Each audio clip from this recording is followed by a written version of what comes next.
Ui, apa benda ni? Hari ni aku nak lompat dengan ketinggian macam tu je. Let's go. Ni apa benda ni terbang-terbang ni? Penat je. Sikit lagi sampai bang. Boleh ke naik atas ni? Gegar benda ni. Tinggi gila. Mungkin juga aku boleh lompat ni. Ada orang. Bang, Assalamualaikum. Abang dua orang ke? Bang. Abang dua orang. Sampai bang. Selamatkan. Abang. Abang nak lompat ke? Abang mau sampai ke? Bang. Tinggi ni bang. Boleh je ni. Confirm Confirm Sekejap bang, life jacket saya longgar bang. Bang. Habis abang jatuh. Jatuh ni bang. Life jacket saya longgar. Jatuh ni bang. Jatuh. Jangan bang. Bang, jatuh. Stop bang.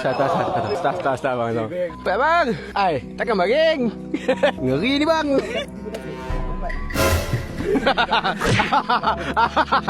Abang go dulu. Pasal go. Betul bang? Berani dia bang. Abang pula. Kalau saya boleh, abang sih boleh. Nak biasakan lompat atas, kena lompat mana dulu? Sini dulu. Itu goyang-goyang bang. Sini tak goyang tapi dalam. Bang, kawan abang tu okey tak? Tak. Okey. Dia memang Abang lompat. boleh bang. Kalau saya lompat abang lompat Confirm. Hui. Letak dia.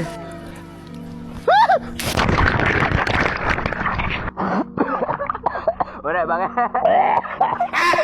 Okay bang, sini bang. Abang dah settle dari sini bang. Abang, hidung saya bang. Cabut ni bang. Abang tolak air nafas keluar. Banyak buat hingus kat ni bang.